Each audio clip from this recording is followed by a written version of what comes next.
1916 company at Watches and Wonders 2026. We're at Jaeger-LeCoultre, an old favorite of mine, and it feels good to come home. This year, the talk is about the new Master Control Chronometer collection and high complications. We're going to see both.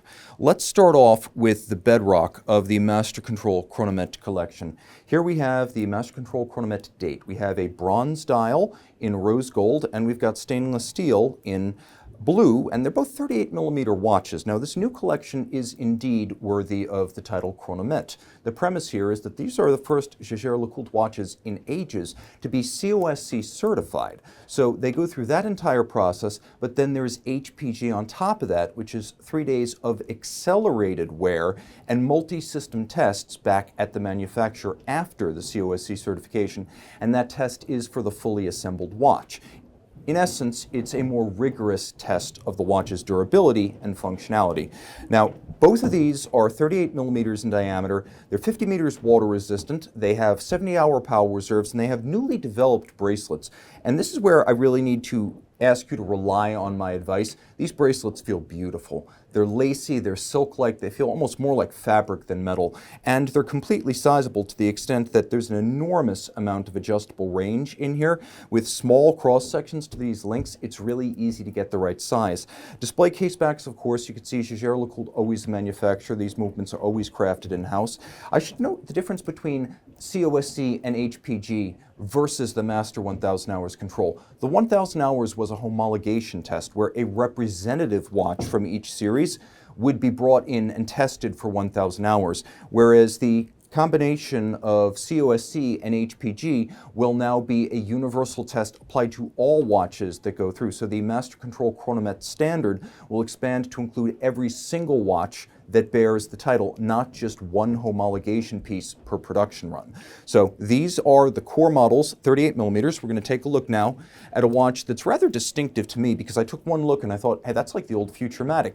And this is. Now, this is the Master Control Chronometer date power reserve. So it's got the date and the power reserve, and it's a lot like the Futurematic E501 of the 1950s. So if you remember the forward-looking automatic winding Futurematic, the watch you could not manually wind, initially it had two dials on its center, and it was almost like it was looking at you through two eyes. And this is just like that E501 series Futurematic, but it's much more forward-looking in that it does have modern fit finish materials, water resistance, and of course it goes through the Master Control Chronometer process. But this is a unique piece. It doesn't have a rose gold equivalent yet. This is the only variant of it. And it's a really, really nicely balanced watch with a complication that is so perfectly matched to the diameter of the watch and the size of the dial. This is really nice. This is also quite thin, as all of them are. Now we're going to go to the top of the model line and take a look at Perpetual calendars. So we have Master Control Chronometer, and now we are taking a look at Perpetual calendars. Now, this is still the sequentially programmed Perpetual calendar system. So as you advance it, date, month, year, moon phase, all of that advances in sync. Still 70-hour power reserves. This is a boutique exclusive right here, so I just wanted to throw that out. This is the bronze dial in rose gold. This and the date with power reserve, these are 39mm watches. So the standard date is a 38, but then the two complications are 39s. And they feel very robust, solid, comfortable. The sensual aspects of these watches are absolutely nailed. I can't convey that through the lens, so you're going to have to take my word for it. Now, the long-running use of in-house enameling at Jaeger-LeCoultre started in the 1990s when they recovered the in-house craft of enamel. So what we have right here is by one of the 8 enamelers at the manufacturer. Now, this is a Reverso Tribute Hokusai. So this is inspired by 19th century Japanese engravings and woodcuts, and Katsushika Hokusai was very famous for his beautiful depictions of nature, and that's exactly what we have right here. On the dial side, we have hand guilloche with a flinke enamels, that is a translucent color over the engine turn with a sort of herringbone pattern. And then on the back, we have the Hokusai imagery, and it actually has a little gold leaf signature. Each one of the enamelers has his or her own leaf symbol, so you can actually figure out who did your watch. Now, we have a beautiful matching lace-like Milanese bracelet in matching white gold. These are white gold watches. Caliber 822 manual wind, properly sized and shaped for this case, which is very similar to the old Reverso.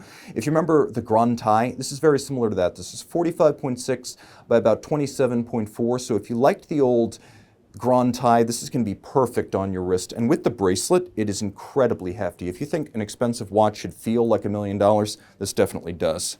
Now we're going to take a quick look at one other in that image. Again, just the variation is in the depiction, and all the depictions come from Hokusai originals.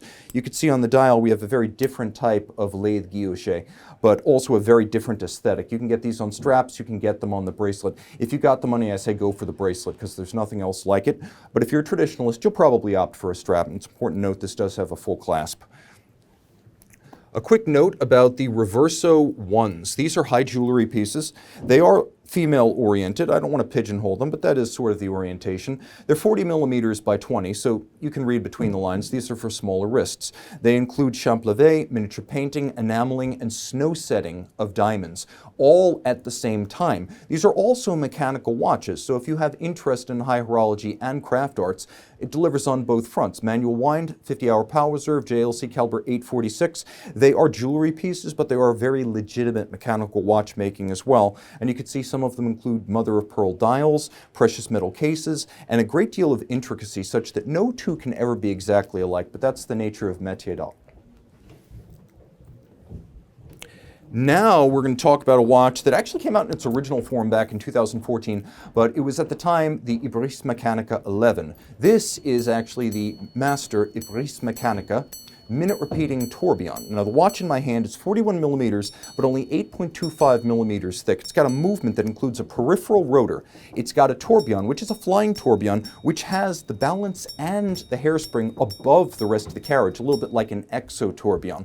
It is also a trebuchet hammer minute repeater with gongs that are partially welded to the rear crystal, partially welded to the 41 millimeter rose gold case. What's amazing here is just how thin it is. The movement's only 5 millimeters thick. In spite of having 593 parts, we're well into grand complication territory there.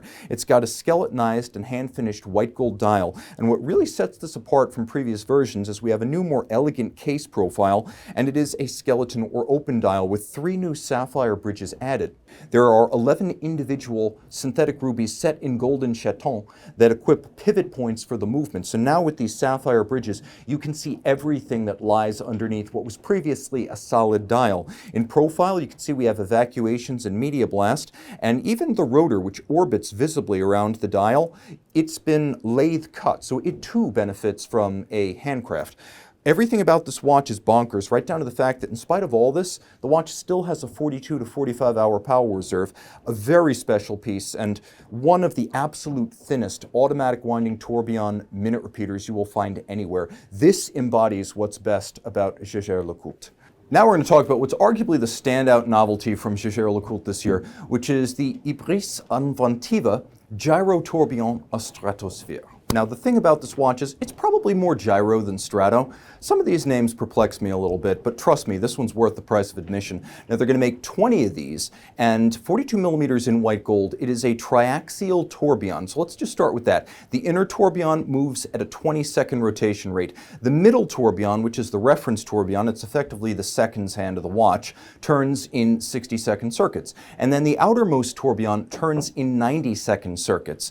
The fun thing about this watch is that it is a craft art masterpiece. So you've got a combination of guilloche, hand beveling, satinization, brushing, lacquering, and enamel, all on the same watch. The bridges of this watch are made of white gold, so everywhere you see lacquer or enamel on top of lathe-cut white gold, you're looking at not one but 2 craft arts. In terms of beveling, it takes 65 hours to complete all the bevels in this watch, and there are 64 interior angles. So, you know, some watches will get Geneva seal without a single converging bevel and a sharp crease. Well, this one's got 64. Are you getting your money's worth? I'd say so.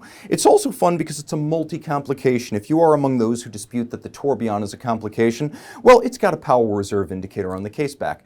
Now, the watch is going to be a 20-piece limited edition, but those are going to be very fortunate people. The timepiece has an incredible heft in the hand and around back architecture like none other. The bridge for the underside of the tourbillon is actually the same as you would have found on JLC's famous caliber 170 chronometry tourbillon movement of the 1940s. And it has the 72-hour power reserve despite having not one, not two, but three axes for its tourbillon. It is also an extraordinary complex assembly as the tourbillon has 189 individual parts. So this watch is absolutely stacked with features. It even has a sort of Bombay or cambered crystal and a lovely evacuation with media blast and polish in its profile. It has an outstanding combination of layers, textures, tones, and colors on the dial, and it even has a cylindrical hairspring in the innermost realm of its tourbillon, which has 189 parts in only 2 square centimeters, and there is a cylindrical marine chronometer style hairspring in there. This is the big piece for Jaeger-LeCoultre in 2026, and I cannot think of a better way to conclude our coverage of the brand.